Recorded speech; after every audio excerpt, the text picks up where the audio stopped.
ଏବେ ଆଞ୍ଚଳିକ ପାଣିପାଗ କେନ୍ଦ୍ର ପକ୍ଷରୁ ଏକ ବଡ଼ ଖବର ସାମ୍ନାକୁ ଆସିଛି। ବଙ୍ଗୋପସାଗରରେ ସୃଷ୍ଟି ହୋଇଥିବା ଘୂର୍ଣ୍ଣିବଳୟ ସକ୍ରିୟ ରହିଛି। ଏହାର ପ୍ରଭାବରେ ଆସନ୍ତା 3 ଓ 4ରେ ପ୍ରବଳ ବର୍ଷାର ସମ୍ଭାବନା ରହିଛି। ତେବେ କେଉଁ କେଉଁ ଜିଲ୍ଲାକୁ ରହିଛି ସତର୍କ ସୂଚନା ଆସନ୍ତୁ ଜାଣିବା। ତେବେ ତା ପୂର୍ବରୁ ଏହି ଭିଡ଼ିଓଟିକୁ ଗୋଟେ ଲାଇକ୍ କରନ୍ତୁ ଓ ସାଙ୍ଗମାନଙ୍କ ସହିତ ସେୟାର କରନ୍ତୁ।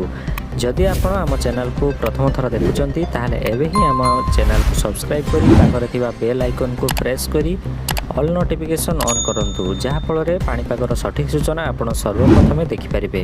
ତେବେ ଚାଲନ୍ତୁ ସମ୍ପୂର୍ଣ୍ଣ ଖବର ଉପରେ ନଜର ପକାଇବା।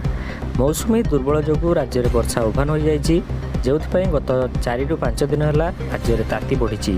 ଜନଜୀବନ ଅସ୍ତବ୍ୟସ୍ତ ହେଉଥିବା ବେଳେ ଆଜି ପାଣିପାଗ ବିଭାଗ ଦେଇଛି ଭଲ ଖବର। ବଙ୍ଗୋପସାଗରରେ ଏକ ଘୂର୍ଣ୍ଣିବଳୟ ସକ୍ରିୟ ରହିଛି, ଯାହାର ପ୍ରଭାବରେ ଆସନ୍ତା 2 ତାରିଖରୁ ରାଜ୍ୟରେ କିଛି ଅଞ୍ଚଳରେ ଭାରୀ ବର୍ଷା ସମ୍ଭାବନା ରହିଛି। ତେବେ 3 ଓ 4 ତାରିଖରେ ରାଜ୍ୟର କେତେକ ଜିଲ୍ଲାରେ ପ୍ରବଳ ବର୍ଷା ହୋଇପାରେ ବୋଲି ଭୁବନେଶ୍ୱର ଆଞ୍ଚଳିକ ପାଣିପାଗ କେନ୍ଦ୍ର ପକ୍ଷରୁ ସୂଚନା ଦିଆଯାଇଛି। ଭୁବନେଶ୍ୱର ଆଞ୍ଚଳିକ ପାଣିପାଗ କେନ୍ଦ୍ର ଜାରି କରିଥିବା ବୁଲେଟିନ୍ ଅନୁସାରେ ସେପ୍ଟେମ୍ବର 1 ତାରିଖରେ ସୁନ୍ଦରଗଡ଼, କେନ୍ଦୁଝର, ମୟୂରଭଞ୍ଜ, ବାଲେଶ୍ୱର, ଭଦ୍ରକ, ଯାଜପୁର, ଦେବଗଡ଼, ଅନୁଗୁଳ, ଢେଙ୍କାନାଳ, କଟକ, କେନ୍ଦ୍ରାପଡ଼ା, ଜଗତସିଂହପୁର, ପୁରୀ, ଖୋର୍ଦ୍ଧା, ନୟାଗଡ଼, ବୌଦ୍ଧ, କନ୍ଧମାଳ, ଗଞ୍ଜାମ, ଗଜପତି, କଳାହାଣ୍ଡି, ବଲାଙ୍ଗୀର ଓ ନୂଆପଡ଼ା ଜିଲ୍ଲାରେ କେତେକ ସ୍ଥାନରେ ସାମାନ୍ୟ ବର୍ଷା ସହ ବଜ୍ରପାତ ଓ ଘଡ଼ଘଡ଼ି ହେବାର ସମ୍ଭାବନା ରହିଛି। ସେଥିପାଇଁ ୟେଲୋ ୱାର୍ଣ୍ଣିଂ ଜାରି କରାଯାଇଛି। 2 ତାରିଖରେ ମୟୂରଭଞ୍ଜ, ବାଲେଶ୍ୱର, ଭଦ୍ରକ, କେନ୍ଦୁଝର, ଢେଙ୍କାନାଳ, ଅନୁଗୁଳ, ସମ୍ବଲପୁର, ସୋନପୁର, ବୌଦ୍ଧ, ବଲାଙ୍ଗୀର, ନୂଆପଡ଼ା, କଳାହାଣ୍ଡି, ନବରଙ୍ଗପୁର, କୋରାପୁଟ, ମାଲକାନଗିରି ଜିଲ୍ଲାରେ କେତେକ ସ୍ଥାନରେ ବର୍ଷା ସହ ବଜ୍ରପାତ ଓ ଘଡ଼ଘଡ଼ି ହେବାର ସମ୍ଭାବନା ରହିଛି। ସେଥିପାଇଁ ଏହି ଜିଲ୍ଲାଗୁଡ଼ିକୁ ୟେଲୋ ୱାର୍ଣ୍ଣିଂ ଜାରି କରାଯାଇଛି।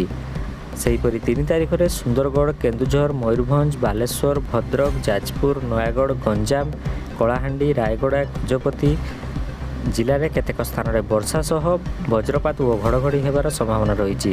ସେହିପରି ମାଲକାନଗିରି, କୋରାପୁଟ, ପୁରୀ, ଜଗତସିଂହପୁର, ଢେଙ୍କାନାଳ, ଖୋର୍ଦ୍ଧା, କେନ୍ଦ୍ରାପଡ଼ା ଓ କଟକ ଜିଲ୍ଲାରେ କେତେକ ସ୍ଥାନରେ ପ୍ରବଳ ବର୍ଷା ହେବାର ଆଶଙ୍କା ରହିଛି। ଏହିସବୁ ଜିଲ୍ଲାରେ 7ରୁ 11 ସେଣ୍ଟିମିଟର ପର୍ଯ୍ୟନ୍ତ ବର୍ଷା ହୋଇପାରେ। ସେଥିପାଇଁ ୟେଲୋ ୱାର୍ଣ୍ଣିଂ ଜାରି କରାଯାଇଛି। 4 ତାରିଖରେ ସୁନ୍ଦରଗଡ଼, ଭଦ୍ରକ, କେନ୍ଦ୍ରାପଡ଼ା, ଜଗତସିଂହପୁର, କଟକ, ଯାଜପୁର, ବୌଦ୍ଧ, ନୟାଗଡ଼, ପୁରୀ, ଗଞ୍ଜାମ, କନ୍ଧମାଳ ଜିଲ୍ଲାରେ କେତେକ ସ୍ଥାନରେ ବର୍ଷା ସହ ବଜ୍ରପାତ ଓ ଘଡ଼ଘଡ଼ି ହେବାର ସମ୍ଭାବନା ରହିଛି।